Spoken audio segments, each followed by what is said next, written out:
우리는 계속해서 말이죠. 창세기 성경의 첫 책이죠. 66권 가운데 첫 책인데 창세기의 믿음의 시작을 알리는 그 아브라함의 생애를 함께 생각을 하고 있습니다. 하나님께서 그 크신 구원의 역사를 이루어 가시는데 하나님이 어떻게 하시느냐 하면 아주 한 개인을 불러서 또 한 가정을 불러서 하나님의 역사는 원대하고 큰 계획인데요. 하나님께서 아브라함과 사라라고 하는 이 가정을 택해서 그 일을 행하시는 것을 보게 됩니다. 여러분, 개인이 소중하고 우리 가정이 소중한 거예요. 우리가 하나님의 뜻을 생각할 때 너무나 크고 너무나 원대한 그런 계획들을 생각하시는데 하나님께서 그의 뜻을 언제든지 이 세상 역사 속에서 하나님의 그 뜻, 하나님의 하나님 되심을 드러내시려고 할 때 개인과 우리의 가정을 통해서 하나님의 뜻을 펼쳐나가시고 이루어 나가시기를 기뻐하십니다. 우리는 이 아브라함과 사라를 통해서 하나님께서 하나님의 나라, 하나님 나라의 역사를 어떻게 발전시켜 나가시고 진전시켜 나가시는지를 우리가 함께 생각을 하고 있는데, 오늘은 우리가 성경 읽어서 아시겠지만 21장에 드디어 하나님께서 아브라함과 사라의 가정 속에 이삭을 허락하시는 내용이 기록되어 있습니다. 근데 성경은 이 이삭의 출생인데요, 이삭의 출생이 포인트가 아니에요. 그러면 우리가 읽어보셨지만 이삭이 출생했으니까 이삭 출생 스토리가 가장 중요한 주제인 것처럼 생각할지 모르는데요, 성경은 그냥 일반적인 그런 책이 아니기 때문에 성경은 참 이삭이 참 출생했으니까 이삭에게 다 카메라를 들이대고 포커스를 맞추고 그래야 될 것 같은데, 오늘 성경은 이 이삭의 출생을 어떤 관점으로 우리에게 이야기하는지를 우리 독자들로 하여금, 성경을 읽는 모든 사람들로 하여금 그 관점에 같이 합류하도록 우리를 인도하고 있습니다. 여러분, 21장 1절부터 7절까지 우리가 읽었는데요, 어떻습니까? 어떻게 이야기가 됩니까? 1절 제일 처음에 시작이 어떻게 됩니까? 여호와께서 말씀하신 대로, 여호와께서 말씀하신 대로 사라를 돌보셨고, 이렇게 한 문장으로만 해도 되는데요, 그렇죠? 또 두 번째 1절 후반부에도 보면 여호와께서 또 말씀하신 대로 사라에게 행하셨다. 여러분, 여호와께서 말씀하신 대로 사라를 돌보셨고 여호와께서 말씀하신 대로 했다는 것. 2절에도 보면은 어떻게 되어 있습니까? 사라가 임신하고 하나님이 말씀하신 시기가 돼서, 하나님이 말씀하신 시기가 돼서.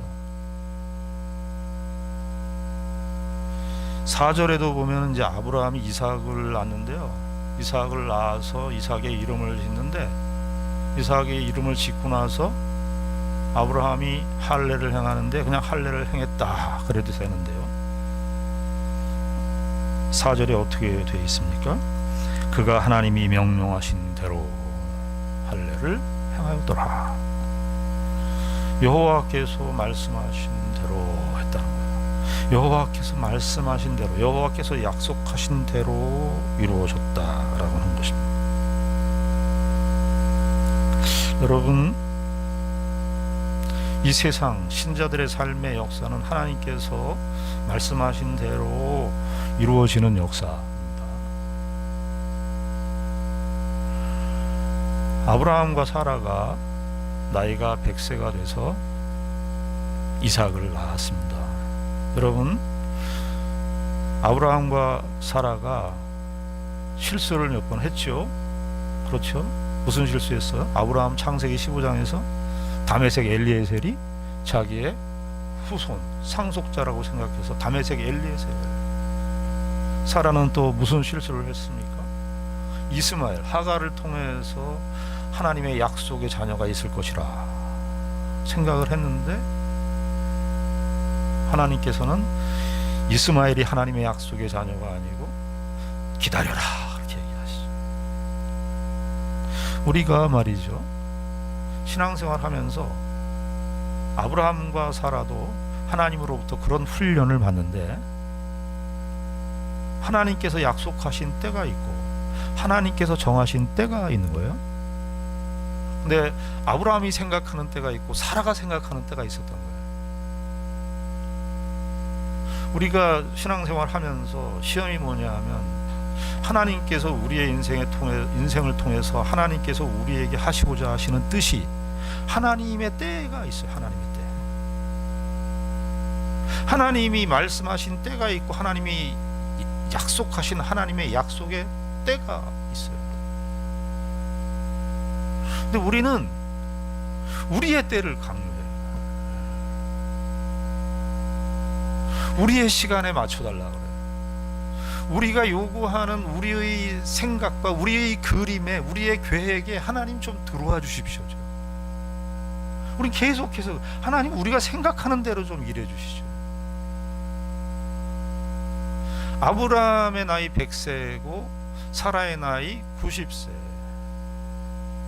인간의 모든 노력, 아브라함과 사라에게 있어서 인간의 모든 그 생산을 할 수 있는 모든 것이 다 사라진 그때 하나님이 그의 약속을 이루시지, 생산의 능력과 생산의 능력이 활발할 때 하나님께서 그 약속을 이루시지 않습니다. 하나님께서 아브라함을 75세에 부르셨습니다. 창세기 12장 4절에 의하면 75세, 왜 그때 이삭을 주시지 않았을까? 86세 때도 나오는데 86세 때 그때 왜 이삭을 주시지 않았을까? 하나님께서는 100세 때 아브라함에게 25년이 지나서 하나님께서 이 이삭을 주십니다. 그때가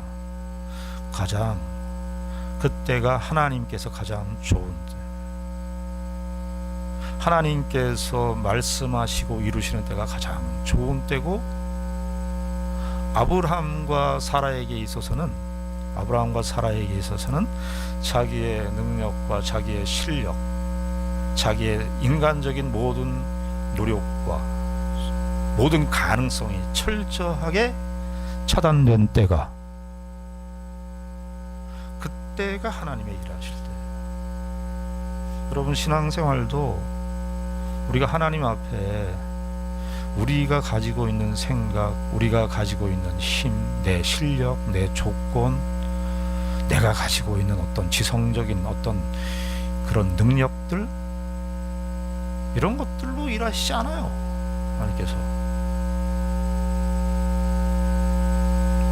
하나님께서 우리에게 그분의 말씀을, 그분의 뜻을 이루어 주시는 그때는 우리의 인간적인 능력과 인간적인 모든 행동이나 수고의 노력이 철저하게 차단된 때, 그때 하나님께서 이 약속을 이루어 주십니다.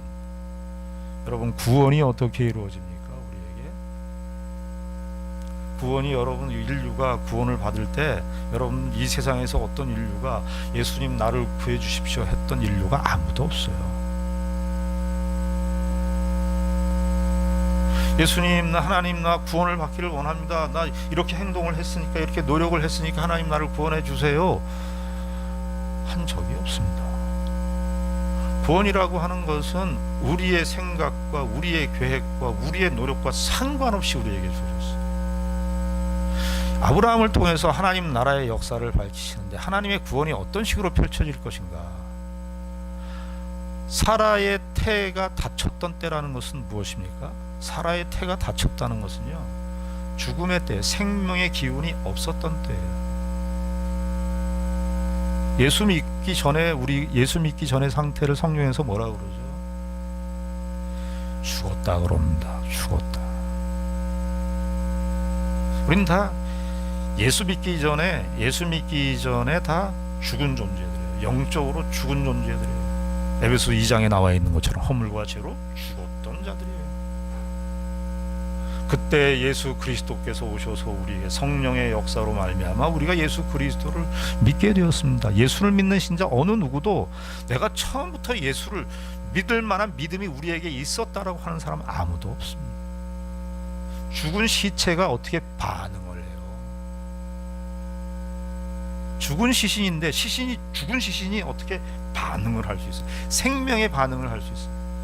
죽은 시신 안에 어떤 생명의 기운이 있겠어요? 하나님께서 이 이삭을 낳게 하는, 물론 하나님 나라의 역사가 이삭을 통해서 전개될 것이지만 하나님께서 그 구원의 도리를 첫사람 믿음의 조상 아브라함을 통해서 이삭을 낳는 일이 초미의 관심사인데, 이 이삭을 낳는 과정 속에 하나님께서 어떻게 역사하셨냐?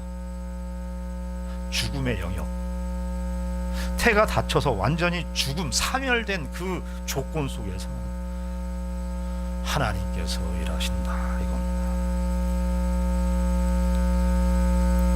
여호와께서 말씀하신 대로 사라를 돌보셨고 여호와께서 말씀하신 대로 사라에게 행하셨습니다. 그래서 드디어 이삭이 낳게 됐습니다.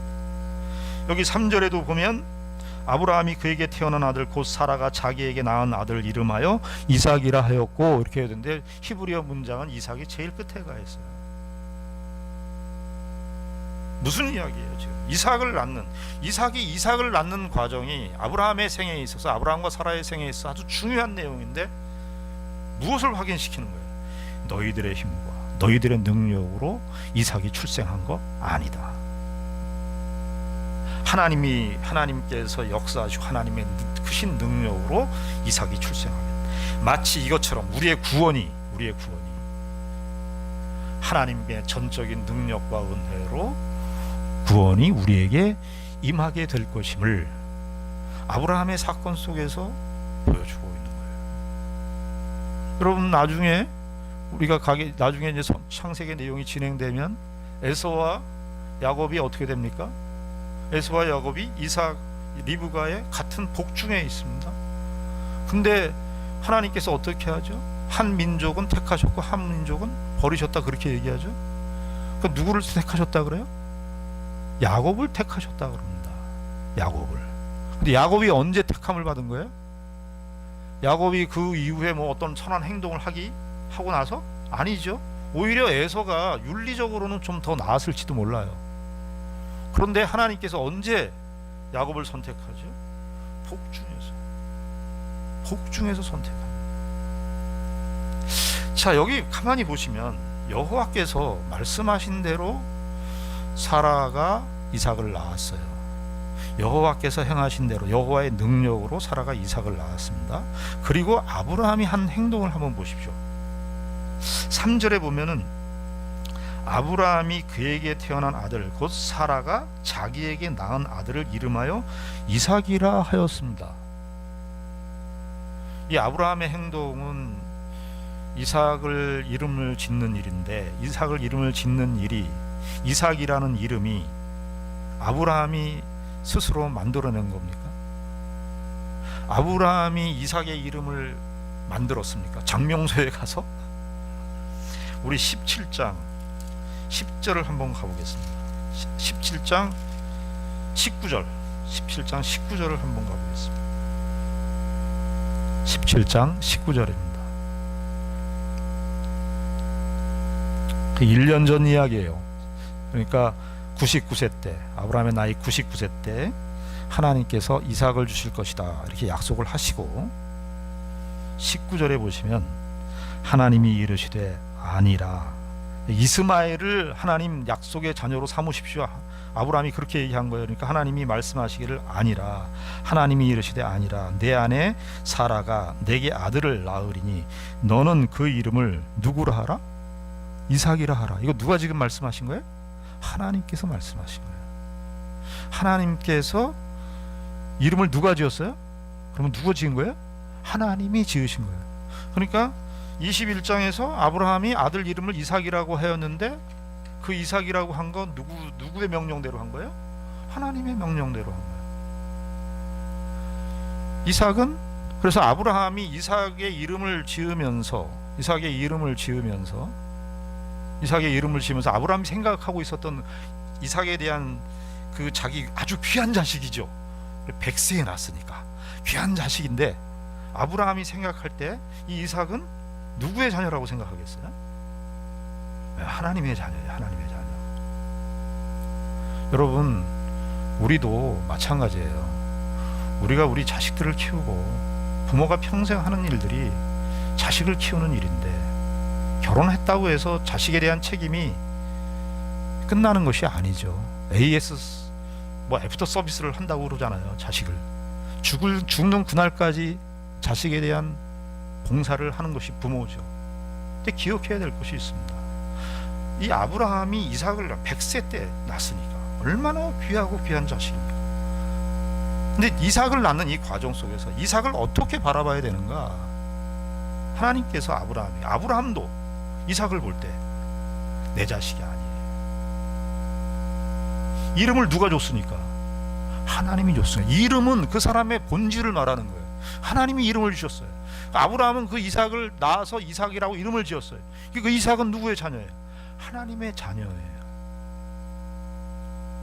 우리가 우리의 인생을 사는 날 동안 삶을 살아가면서 우리 자식을 키우고 자식을 낳고 자식을 양육하고 하는데, 가장 중요한 게 뭐냐?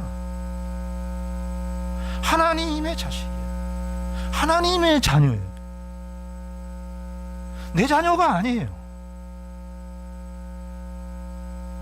내 자녀가 아니고 하나님의 자녀. 이게 우리가 잘 안 돼요. 못 맡겨요. 못 맡겨. 하나님께 맡기는 못 맡겨. 여러분의 자식이 소중하지만 아브라함만큼 이삭이 소중했으려고요. 100세에 나왔으니까. 그런데 뭐예요? 아브라함을 하나님의 자녀. 누가 이름을 줬어요? 하나님이 이름을 줬어요. 하나님이 어떻게 한다? 그러면 이삭을 어떻게 한다? 하나님이 책임지신다고요. 누구를 책임지셨듯이 아브라함, 나그네 생활 아브라함을 하나님께서 아브라함을 부르시고, 아브라함도 이름을 바꿔주시죠. 17장에서 하나님께서 아브라함과 사라를 인도하셨듯이 누구도 책임지신다. 우리 자식이 다음 주에 결혼하는데 저에게도 찔리는 말씀. 누가 책임진다? 자녀. 하나님이 책임진다. 여러분들이 책임지시려고 좀 하지 좀 마세요.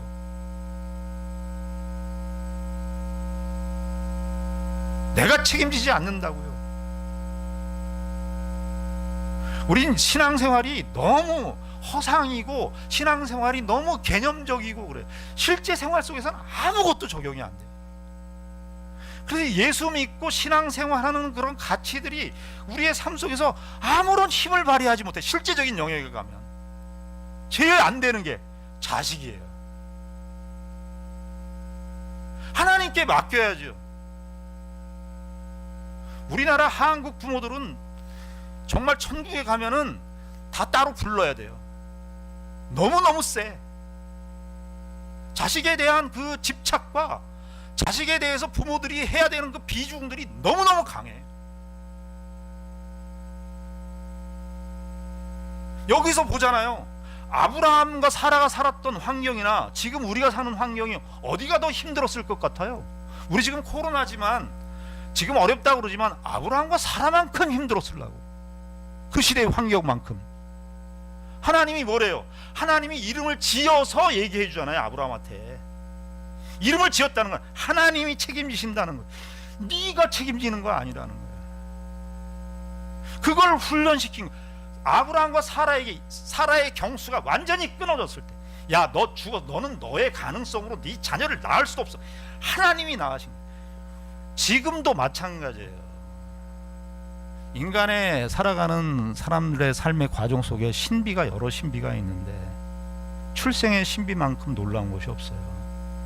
여러분, 인간의 세포가 사람 몸의 세포가 몇 개인 줄 아세요? 30조가 넘는 세포입니다. 30조가 넘는 세포로 이루어졌어요.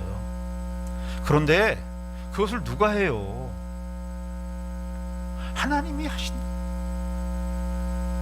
사람이 태어날 때 출생 신비할 때 탯줄이 끊기잖아요. 부모로부터 아이가 이제 태어나기 전에 부모로부터 10개월 동안 어머니의 몸속에 있죠. 그것도 신비하잖아요. 혈액형이 다른데 엄마는 O형이고 애는 B형인데 몸 안에 있는데 혈액형이 전혀 충돌이 없어요. 영양은 다 공급받고 산소도 다 공급받아요. 어머니의 탯줄로부터. 근데 탯줄을 딱 끊기는 순간 있잖아요. 탯줄을 딱 끊을 때 아이가 말이죠, 스스로 독립해서 호흡을 다 합니다. 탯줄을 끊었다는 것이 굉장히 의미가 있는 거예요. 탯줄을 끊은 것서부터 아이들은 하나님이 책임진다예요.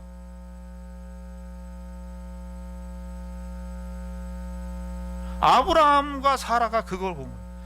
근데요, 사람의 몸이 얼마나 신비하냐 하면 탯줄을 끊었을 때 그 탯줄을 끊어서 생명의 신비가 새롭게 출생하는데, 인간의 몸의 세포 중에요, 그때 정확한 그 의학적 그 이름은 잘 모르겠는데, 그 탯줄을 끊고 독립적으로 폐가 활동을 하고 모든 장기 기능이 아이가 스스로 활동할 수 있도록, 독립적으로 활동할 수 있도록 할 때, 그때 딱 쓰이는 근육이 딱 하나 있대요. 근육이.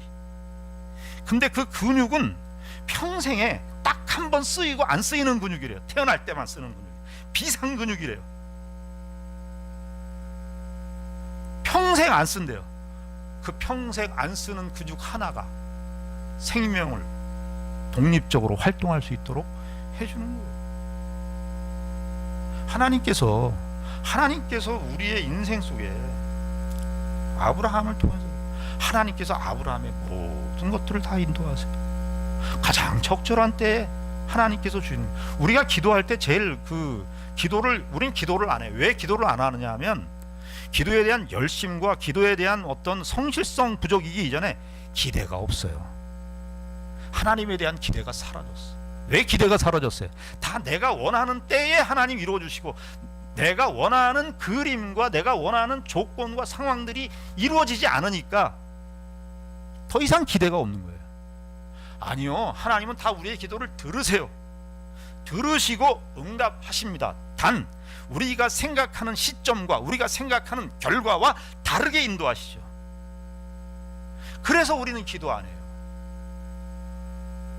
하나님이 원하시는 때가 있고 하나님이 원하시는 방식으로 우리에게 응답하세요. 저와 여러분들의 기도는 다 응답되고 있습니다. 우리가 기도 안 하는 이유는 기대가 없다는 얘기인데, 그 기대가 없다는 것은 하나님께서 우리에게 다 응답하시는데 우리가 생각하는 응답의 모양으로 안 나왔기 때문에 그런 거죠. 아브라함과 사라 그거 배웠죠. 누구를 통해서? 이삭을 통해서. 아브라함이 또 어떻게 합니까? 5절에 보니까 그의 아들 이삭, 4절에 보니까 그 아들 이삭이 난 지 8일 만에, 4절에 그 아들 이삭이 난 지, 그러니까 아브라함은 이삭을 하나님의 뜻을 따라서 이삭이라고 이름을 지었어요. 아브라함이 한 게 없어요. 사실은 하나님께서 명령하신 대로 이삭이라는 이름을 줬으니까 이삭이라는 이름을 줬고, 4절에 아브라함이 한 행동이 나오는데 4절이 뭐라고 되어 있어요? 그 아들 이삭이 난 지 8일 만에 그가 하나님이 명령하신 대로 할례를 행하였더라. 하나님이 명령하신 대로 했대요. 우리 17장 10절을 한번 가보십시다. 17장 10절.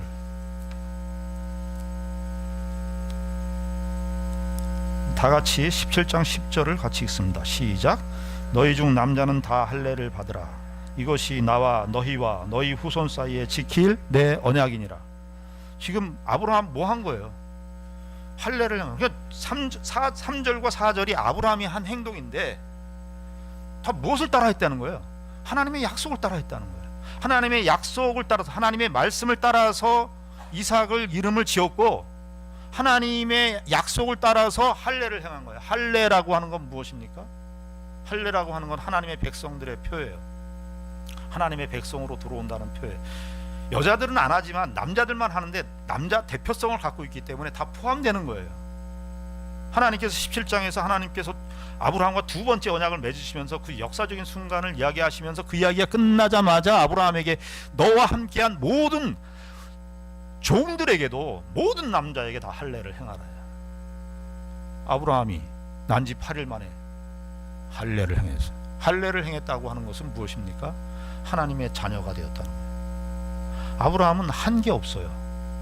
아브라함은 그냥 하나님의 뜻을 따라서 이름을 지었고 하나님의 명령하신 대로 할례를 행한 것이에요. 풍월한 자식을 하나님의 뜻으로 키우는 거예요. 하나님의 약속을 따라 키우는 거예요. 그 이상도 그 이하도 없습니다. 그리스도인 부모가 자녀들에 대한 책임은 그 이상도 그 이하도 없어요. 하나님의 약속을 따라 키우고 하나님의 명령대로 키우는 거예요. 할례를 행했다는 것은 하나님께 바쳤다는 거예요. 하나님께서 난지 8일부터 이삭의 생애를 하나님께서 지켜주시겠다는 거예요. 그거 맡긴다는 거예요. 하나님 앞에. 그 이상도 그 이하도 아니에요. 여러분들 세상에서 자녀들 키우면서 갖는 여러 가지 기준들, 비교들, 그거 다 싹 거짓말들이에요. 그것은 우리의 자녀를 보는 절대적 기준이 아닙니다. 성경만큼 인생과 우리의 자녀에 대해서 진정한 자유를 주는 기준은 하나님의 약속과 하나님의 명령이 기준이고 범위입니다. 그게 하나님의 약속이 기준이고 하나님의 말씀이 범위예요. 우리는 다 여기서 실패했어요. 인생 괴롭잖아요. 여러분들 뭐 때문에 인생 괴로웠어요? 이제까지 우리가 뭐 때문에 우리의 인생을 힘든게 만들었나요? 그 주제들이 뭔가요? 그게 주제들이 주로 뭐였습니까? 자녀들이었어요. 근데 여러분 그런 고민을 하셨어요? 우리 자녀들이 정말 하나님의 말씀으로 자라는가? 세상에서 유능하고 실력 있고 능력 있는 사람 되라고 가르쳤지. 남한테 꿀리지 말아라. 신명기의 말씀도 이상하게 적용을 해갖고 야, 너 남의 머리가 될지언정 꼬리는 되지 말아라. 그거 그런 맥락에 주신 말씀 아니거든요. 여러분들 세상에서 훌륭하지 않고 세상에서 능력 없어도 상관없어요. 하나님의 사람으로 자라고 있으면 다 괜찮아요. 하나님이 인생 책임지신다고요. 왜 우리가 틀을 만들어 놓고 자식을 이렇게 해라 저렇게 해라 해요? 내 자식 만들고 하나님의 자식 안 만드는 거예요. 아브라함이 그거 순종한 겁니다.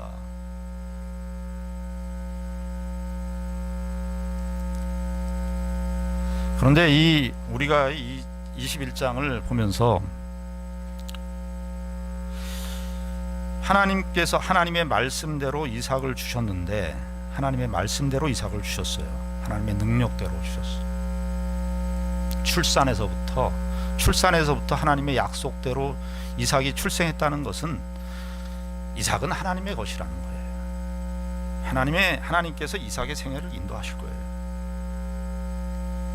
그런데 하나님의 말씀대로 이 이삭을 줬고 하나님의 약속대로 이 이삭을 줬는데 중요한 포인트가 뭐냐 하면 사라를 중심으로 해서 기록해요. 사라 당사자인 사라. 그래서 여기 21장 1절서부터 7절을 보면 하나님이 주어이면서 동시에 또 누가 주인공이냐 하면 아브라함도 아니고 사라입니다. 1절에도 보면 여호와께서 말씀하신 대로 사라를 돌보셨고 여호와께서 말씀하신 대로 사라에게 행하셨다. 그리고 결론이 어떻게 끝이 나요? 6절과 7절에 보면 이게 사라의 노래입니다. 사라의 찬송이에요. 사라의 찬송으로 끝이 나요.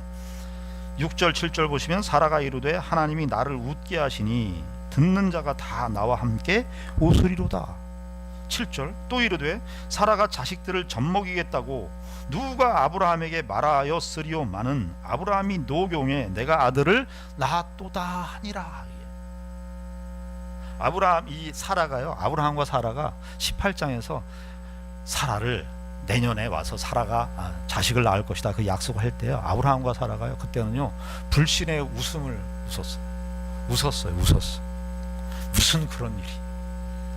근데 여기서 지금 이 웃음은 무슨 웃음입니까?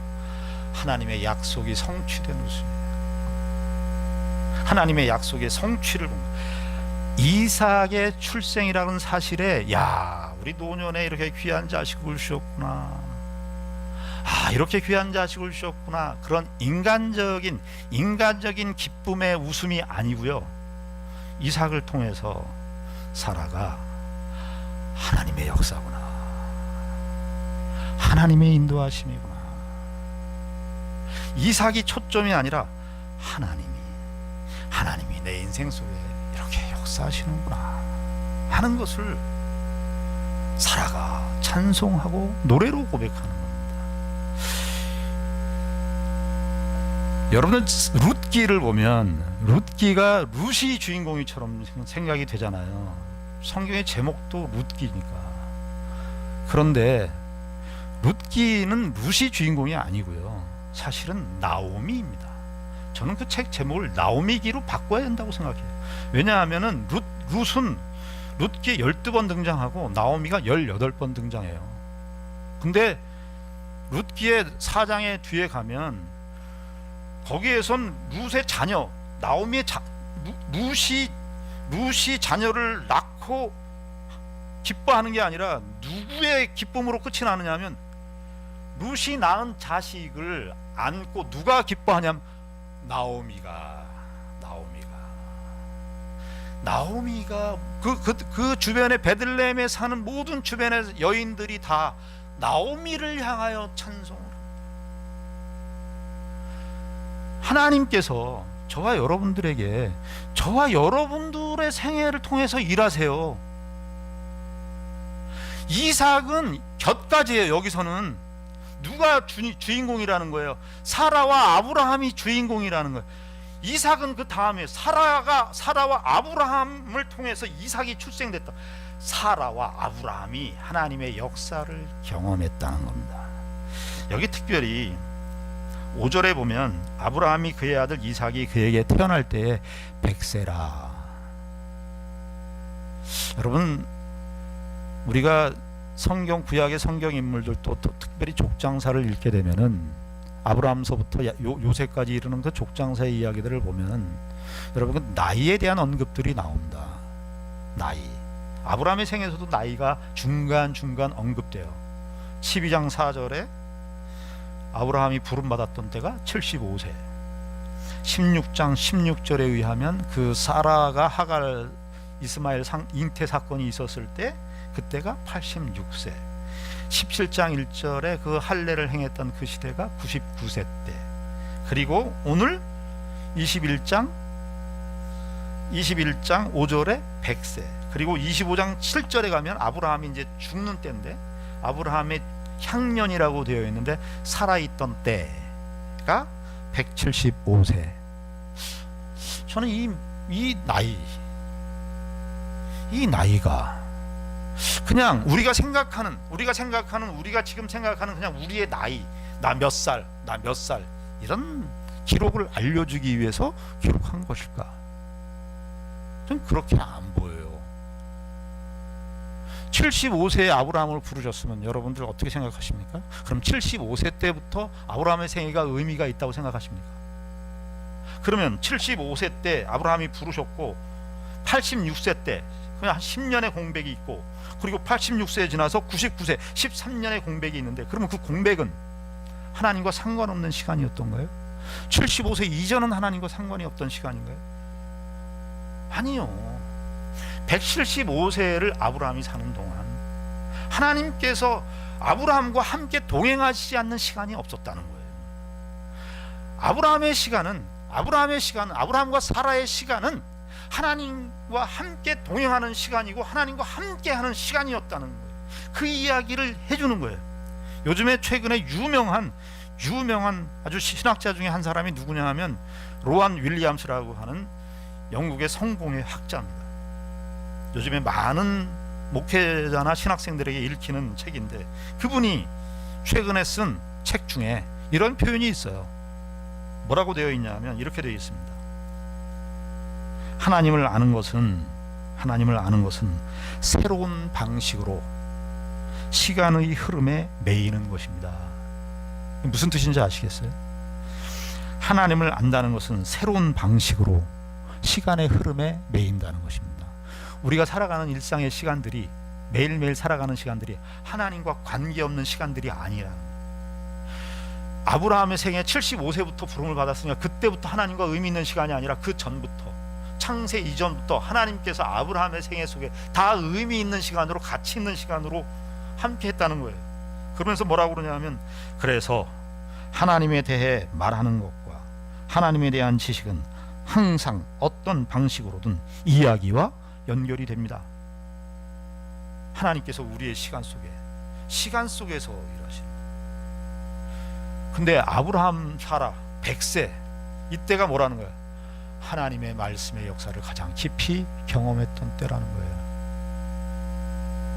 여러분들,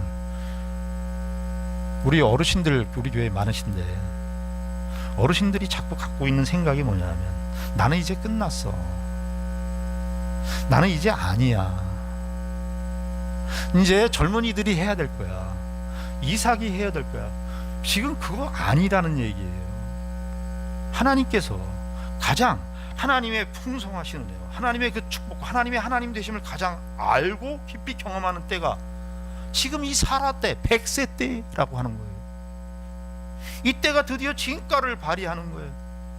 하나님의 하나님 되심의 그 가장 깊은 풍성한 뜻들을 우리가 나중에 다음 주에 창세기 22장을 볼 텐데, 이미 사실은 하나님께서 아브라함에게 답을 다 알려주셨어요. 하나님이 어떠하신 분인지. 저와 여러분들이 살아가는 우리 어르신들이 지금 이때가 하나님의 하나님 되심에 대한, 하나님을 알아가는 이 시간에 대한 가장 풍성한 은혜를 경험하는 때입니다. 젊은 사람들이 도저히 깨달을 수 없는, 아무리 책을 읽고 아무리 똑똑하고 아무리 성경을 1000번, 10,000번을 읽어도 그 하나님의 하나님 되심을 이해할 수 있는 그 깊이는 시간만큼 가는 것입니다. 사라를 통해서 이것을 확인시키는 거죠. 저와 여러분들의 생애를 통해서도 하나님께서 지금도 의미 있게, 가치 있게 우리의 신앙의 시간들을, 하나님께서 함께 하시는 그런 시간들을 채워가고 있는 것이니, 우리가 낙심하지 마시고, 나는 아니라고 생각하지 마시고, 지금이 가장 하나님의 풍성하신 은혜를 경험하는 때임을 고백하시는 그런 귀한 은혜가 있기를 바랍니다. 기도하겠습니다. 하나님 아버지, 은혜를 감사합니다. 이삭이 드디어 출생했는데 이삭이 초점이 아니고 하나님의 말씀대로 이루어졌다는 사실이 초점이고, 아브라함은 하나님의 약속을 따라, 하나님의 말씀을 따라 이삭을 세웠다는 것이 초점이고, 그리고 아브라함과 사라가 가장 나이 들었을 때가 하나님의 능력과 하나님의 역사를 깊이 경험하는 때라고 성경은 말합니다. 아버지 하나님, 우리가 보는 것이 다가 아닙니다. 세상은 젊고 신선하고 활기 있고 이런 것에 가치를 두지만, 그러나 성경은, 신앙은 시간의 세월만큼, 그 깊이를 살아온 만큼 하나님의 하나님 되심이 더 영그러지고 성숙된다고 말합니다. 아버지 하나님, 우리가 이 길로 부름을 받고 있습니다. 나이 먹는 것에 대해서, 노화가 진행되는 이 사실에 대하여 절망하거나 탄식하기보다 하나님께서 우리의 인생 속에서 밝히 보여주시는 그 뜻이 무엇인지를 헤아릴 수 있는 깊은 이해와 성숙이 우리 가운데 있게 하여 주시옵소서. 예수님 이름으로 기도드리옵나이다. 아멘.